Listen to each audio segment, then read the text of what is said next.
Hello everyone, Pastor Jasper here. I wanted to come on and be a blessing to you. The Lord wanted me to talk about a particular topic today, and I pray that these videos add value to you, help you in your walk as a disciple of the Lord Jesus Christ. I love you and I thank God for each and every one of you. Now, before we get into the message, I want to give a shout out to my boy Kevin Miller. He got this t-shirt line. I love this. It says treaders. I love it. It's based off Luke 10:19, and where Jesus said, "Behold, I give you power to tread upon serpents and scorpions." And so that's what we do as believers, man. We're wreaking havoc on the forces of darkness. Listen, y'all go check them out. The link will be in the description. I love you, Kevin. God bless. Keep doing the work of the Lord, bro. So let's get into this. One of the things that I was focusing on here lately, I've been asking the Lord, what is it that you want me to talk about? What's the next video, Lord? So the Lord put it on my heart to talk about something that I believe is very important and we need to grasp as disciples and as people who believe in God and believe in Jesus. So I titled this Jesus Fix It. The reason I titled it is because we are all going through things. We are all going through trials, tribulations, circumstances, either indirectly or directly. Either people we love going through it, struggling, going through something. And we're trusting God to alleviate the pain, the stress, the frustration of our life. We're trusting God in many different areas. There are circumstances and things that are happening to us that we wish that we wasn't in.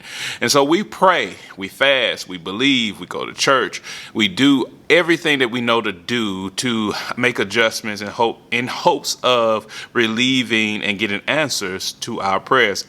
Or in other words, Jesus fix it. And so but one of the things I want to bring and I want to emphasize is that it's important that we understand that most of the responsibilities and most of the things that happen to us, it happens.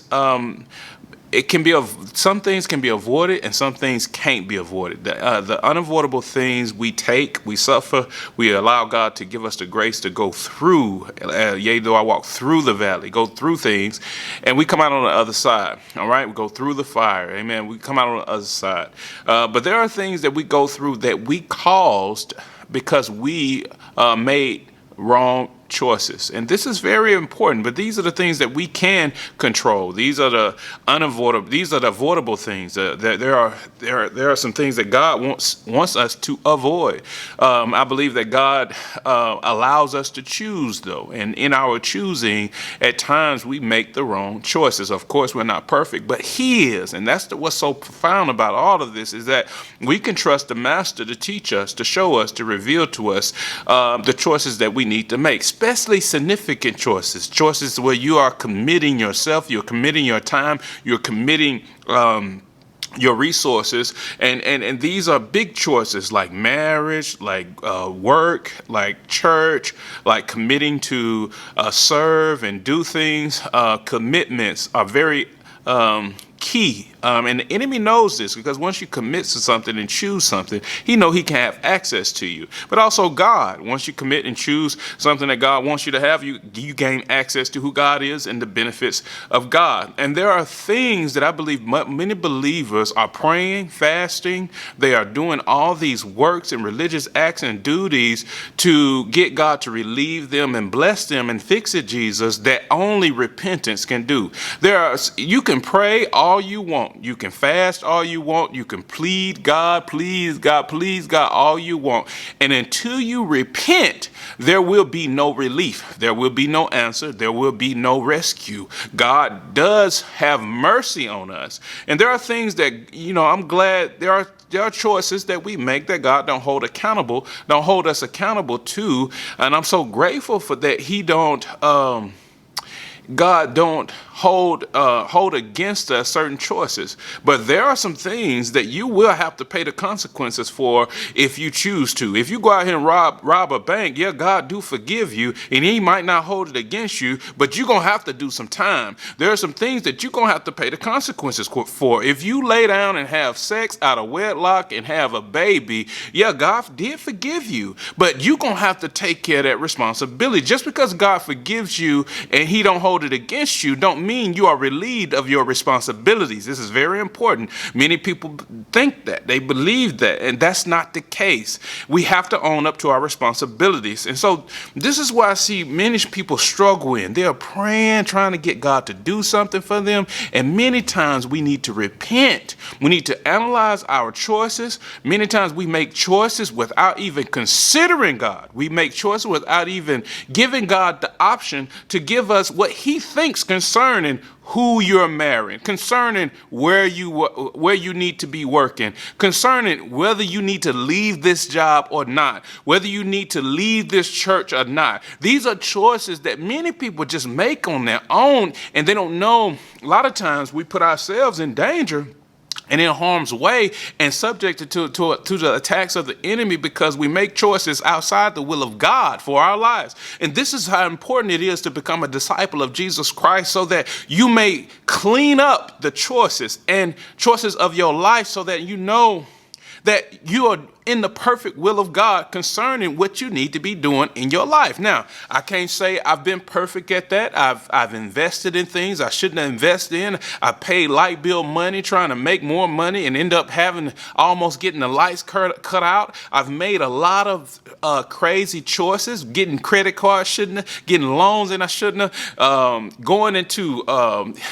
getting car payments when I shouldn't have, making commitments and long-term commitments that don't pay off. And many times it don't pay at all. We just waste a lot of money, waste a lot of time, waste a lot of heartache and pain because we're making choices outside the will of God. And many Christians live in the realm of sacrifice. They live in the realm of doing a bunch of works, hoping that God would bless it. They pray for 8 hours a day. They fast. They give, they come to church, they do good things, they pay their grandmama light bill, and all these things are good and dandy. But the Bible says obedience is better than sacrifice. That means that thank God for your sacrifice. Thank God for the things that you just do. But God God does not want a sacrifice that he didn't ask for. And many believers, they do a whole bunch of stuff and they do a whole bunch of works except repent. And I found that many people do anything but repent. The enemy will get so involved in people's choices that people just do anything. They'll go to rehab. They'll go to therapy. They'll go to rehab again. They'll go to a psychologist. They'll do anything but repent. They'll go through deliverance, but anything. But they'll come to the altar and pray. They'll get baptized. They'll do anything but repent. In closing, remember, this is what I do. Whenever I found out I missed it, and I know this ain't God's will for my life, and I find myself locked into a commitment that's not God's will, this is how I pray. First, I acknowledge that this isn't God. I'm not supposed to be doing this. I'm sorry, Lord Jesus. Teach me.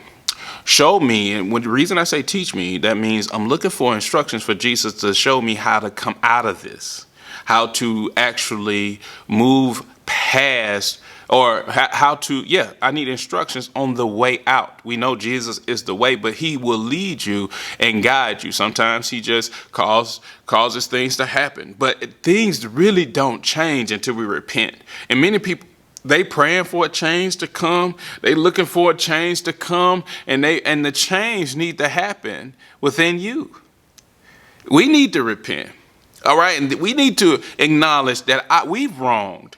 And so many Christians are experts at everybody else's problems, but very, very, very ignorant concerning their own. And if we are tired of struggling with scenarios and circumstances that can be avoided, this is all the more the reason to repent. I love you. Thank God for you. If this video added value to you, man, like, share, and subscribe. Get in the comment section. I want to know what you had to do, what you had to repent of. I mean, because I'm not ashamed of the gospel, man. I mean, I done had to repent of so much stuff, probably more than all y'all. But at the same time, God's grace is reignited when you repent. God's grace and his mercy endures forever. His mercy endures even while you didn't repent. But we don't live in mercy. We live in grace. We live by his ability. We live by his unconditional love for us. Amen. Be blessed. God bless. I love you. See you next time.